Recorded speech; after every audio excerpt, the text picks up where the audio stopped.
Special teams and punting in April? Really? We must be SEC crazy. Doesn't make sense. But the maroon and white game is next week. We got one more week of practice. And of course, we'll cover that very closely. Now, as the sports season begins to move closer to the end of the school year and a little bit closer to the end of spring, the future of Aggie Athletic Director Bill Byrne has become a sudden topic of conversation.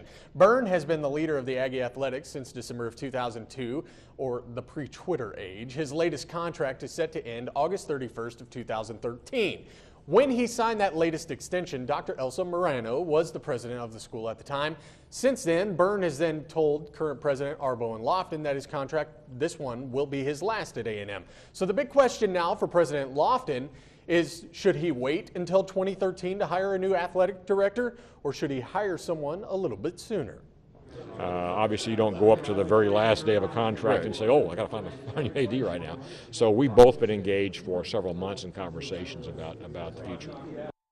Now, Lofton and Byrne will talk about that situation. Since Byrne has arrived in Aggieland, A&M has won 8 NCAA championships in 4 different sports, 5 National Collegiate Equestrian Championships as well. That's a mouthful. Speaking of change, though, Aggie quarterback Ryan Tannehill's life will change this week when his name is called in the NFL draft. But before that big day, Adidas sent this picture announcing that they have partnered up with Tannehill. In a statement, Ryan said that he is excited to join the Adidas family. He added that he wore the 3 stripes in college, and Adidas is the perfect fit for him, no pun intended, as he heads to the next level. Congrats to him. The NFL draft begins with round 1 at Radio City Music Hall this Thursday night. Obviously, I won't be there. Still to come, it was a good week for 2 Aggie basketball players that are now going pro. We'll tell you more about that. And for the first time and the only time this season, the Texas A&M men's golf team is home for the Aggie Invitational.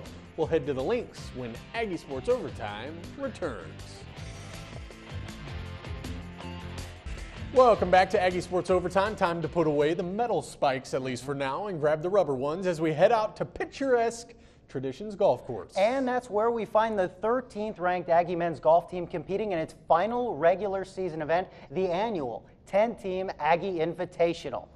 It was a windy day, though, the first day at Traditions Golf Course that started at 7 o'clock in the morning. Hopefully you weren't up that early. The Aggies didn't seem to mind much. They sit second in the team standings behind leader Oregon, but in front of everyone else. Everybody very excited, all the clapping. Oklahoma, Texas, and Oklahoma State round out the top 5. Jeff Shaw is the lone Aggie on the leaderboard after what he said was a slow start. The lefty is tied for 10th, heading into Sunday at 6 over with the leader at 1 under. While the first day of the Invitational may have seemed like a breeze for the Aggies, it was all they were talking about afterwards.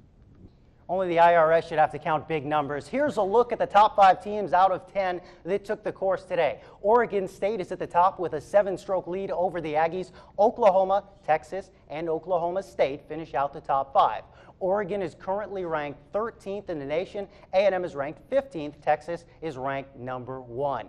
Looks like Sunday's final round will be a fun one to watch, even though it is early. The action at Traditions Club begins at 8 in the morning. It was also windy down in San Antonio for the 3rd round of the Valero Texas Open. Aggie Ryan Palmer was in 5th place at the beginning of the day after 2 rounds.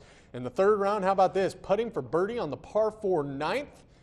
He's going to roll that one right into the bottom of the cup. Palmer shot a 2 over today. He's 2 under for the tournament. He is tied for 11th and just 7 shots off the lead heading into the final round. Now, Texas A&M guards Tyra White and Sydney Carter combined for more than 2,600 points during their time in Aggieland. That's some more big numbers. They were a big part of Texas A&M's first ever women's basketball national championship. And now they continue the Aggie streak of 5 straight with a player drafted to the WNBA. With the 16th pick in the 2012 WNBA draft, the Los Angeles Sparks select Tyra White from Texas A&M University. As you just heard, Tyra White was the first of the Aggie guard duo to hear her name called in Monday's draft. She was chosen in the 2nd round with the 16th overall pick.